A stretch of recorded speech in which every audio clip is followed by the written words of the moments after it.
যখনই আমার ছেলের খুব বেশি কেক খেতে ইচ্ছে করে আর আমারও কেক খেতে ইচ্ছে করে, তখনই চুলাতে একেবারে শর্টকাট ওয়েতে ঠিক এইভাবে আমি কেকটা বানিয়ে নিই।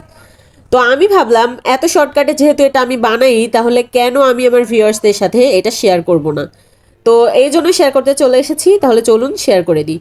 তো প্রথমে লাগছে আমাদের 2টা ডিম, আর এটা আমি একটা মিক্সিতে দিয়ে দিচ্ছি। এটা কিন্তু খুব সুন্দর করে চিনিটা না গলে যাওয়া পর্যন্ত এটাকে সুন্দর করে ঘুরিয়ে নেবেন, ঠিক আছে? যখন দেখবেন যে চিনিটা একদম সুন্দরভাবে গলে গিয়েছি, সেই পর্যায়ে আপনারা এটাকে তুলে নিয়ে আসবেন। এই যে আমি জাস্ট এখানে কিন্তু 2টা ডিম দিয়েছি আর দিয়েছি হাফ কাপ পরিমাণে চিনি। এখন এটা আমি একটা বাটিতে ট্রান্সফার করে নিয়েছি। আর তারপর এখানে দিয়ে দিলাম হাফ কাপ পরিমাণে তেল আর হাফ কাপ পরিমাণে জাল করা ঠান্ডা লিকুইড দুধ। এখন এই দুইটাকে সামান্য মানে কয়েক সেকেন্ড জাস্ট একটু হ্যান্ড উইক্স দিয়ে সুন্দর করে ঘুরিয়ে নিব। তো আপনাদের সামনেই করে নিচ্ছি, সবই দেখতে পারবেন। আর খুব সুন্দর হয় কিন্তু এই কেকটা, খেতে অনেক মজা লাগে, ঝটপট বানিয়ে নেওয়া যায়। আর হালকা খিদা লাগলেই কিন্তু সহজেই আপনারা বানিয়ে খেয়ে নিতে পারবেন, খুব মজা লাগে। তো এই যে আমি সুন্দর করে ঘুরিয়ে নেওয়ার পরে এখানে আমি 1 কাপ পরিমাণে দিয়েছি সাদা আটা, আর এখানে তারপরে দিয়ে দিচ্ছি হালকা পরিমাণে, খুবই কম পরিমাণে দিয়েছি বেকিং পাউডার, দিচ্ছি 2 টেবিল চামচ পরিমাণে গুঁড়া দুধ, আর সব শেষ এখানে দিব কোকো পাউডার।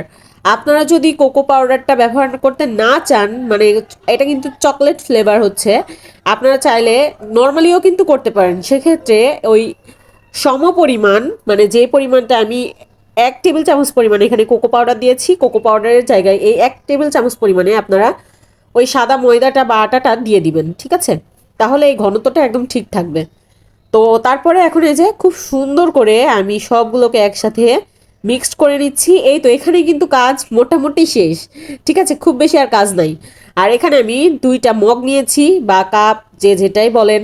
এখন এই কাপগুলোর মধ্যে আমি এই যে মিক্সারটা দিয়ে দিচ্ছি। এখানে কিন্তু আমি কোনো অয়েল ব্রাশ করে নিয়ে নাই, কিচ্ছু না, জাস্ট কাপের মধ্যে দিয়ে দিয়েছি। আর দিয়ে দেওয়ার পরে এখানে কিভাবে আমি চুলাতে বেক করব আপনাদের দেখিয়ে দিচ্ছি।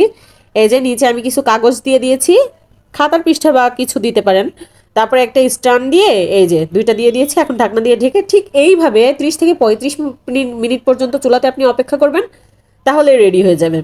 তো দেখতে এখানে কতটা পারফেক্ট লাগছে আমি জানি না, দেখতেও মাশাআল্লাহ অনেক সুন্দর কালারটা আসছে। আর এটা খেতে যে কি অসম্ভব ভালো হয়, দেখেন ভিডিও মানে করতে করতে আমি আর আমার ছেলে অর্ধেক পরিমাণে শেষ করে দিয়েছি। মানে একটা কাপের যে হচ্ছে ইয়াটা, কেকটা পুরোটাই আমি আর আমার ছেলে শেষ করে দিয়েছি। তো যাই হোক, সবাই ভালো থাকবেন, সবাইকে ভালো রাখবেন। আল্লাহ হাফেজ।